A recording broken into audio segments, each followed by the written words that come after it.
but his name was Ahmosis the First, and he came to power roughly in 1550 BC, and in Egyptian history, he started what they call the 18th dynasty. In other words, he was such a change agent. When he began to reign, then this closes out the 17th dynasty and the Middle Kingdom and ushers in the New Kingdom and the 18th dynasty. He would have been the type of guy to do this. Now, I'm not saying this is who it was, but this guy fits the bill around 1550 BC. Now turn to chapter 2 in Exodus, and let me show you something.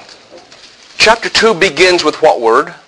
Okay, now that tells me again that chapter 1 is just preparatory to chapters 2 and following. It's like, all right, we've got all the stage and all the props in place now. Everything's prepared. Now, open the curtain, center stage, spotlight is on a man by the name of Levi. We've got to stop right here. We're going to do this constantly as we go along to make sure we understand as we go along who was Levi. Who was his father? Jacob. Listen carefully. Levi was one of the 12 sons of Jacob. So now Levi married a Levite woman. By the way, as we go along, you shall see this, that from the Levites and the descendants of Levi came the priests and ultimately the high priest. The book of Leviticus is the book for the Levitical priests or the Levites. Okay, we'll see that as we go along. Now, in chapter 2, we have that beautiful story that you probably learned when you were small and in Sunday school about Moses and how he was born. So now Moses was of the tribe of Levi. And so when Moses was born, of course he was born during that time that this Pharaoh, perhaps, we're not sure who he was, perhaps Ahmosis the First, gave the decree that all male children should be killed. So, what happened to Moses? Someone tell me, how was Moses spared? Okay. All right. His mother put him in a basket and set him out on the Nile River. And little Miriam, his sister, she hid herself and walked along the Nile. And someone found Moses. Who was it? Pharaoh's daughter. And said, here's a little baby. And of course, Pharaoh would have had that baby killed, but his daughter probably, could take him by the little finger and pull him any way she wanted him to go. Now, little girls can do that to their daddies, right? So she said, Daddy, I want to keep him. And he said, all right. But who's going to raise this child? Well, Miriam runs up and says, ma'am, excuse me, I know someone I think would be great to raise this little baby. And who is that? Well, let me go get her. I know her. And she goes back and she gets her mother.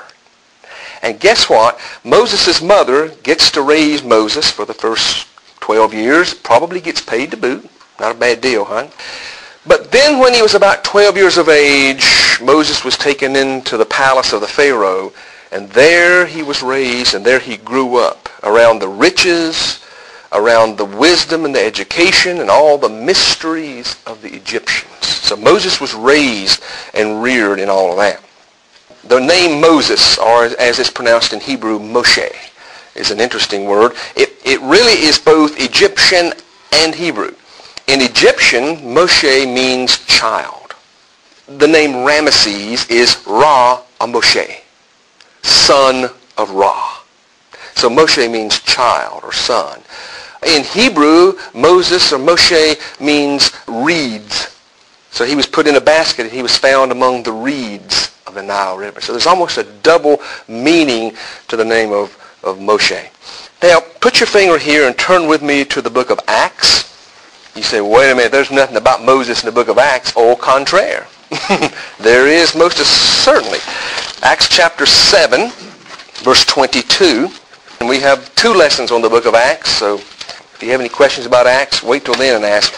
But Stephen is just about to be stoned to death, and he gives his last speech, his last sermon. And in this sermon, he kind of gives a whole description of how God has worked in the lives of the people and how they turned from him. But look at verse 22. Moses was educated in all the wisdoms of the Egyptians and was powerful in speech and action. Would you please remember that statement? Because we're going to come back to it in just a moment. He was powerful in speech in action. Yeah. Verse 23, when Moses was how old? 40 years old, he decided to visit his fellow Israelites. He saw one of them being mistreated by an Egyptian.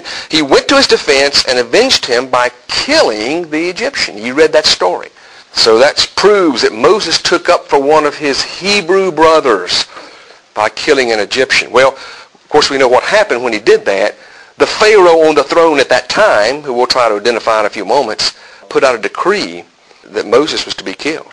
So Moses had to flee for his life out into the desert.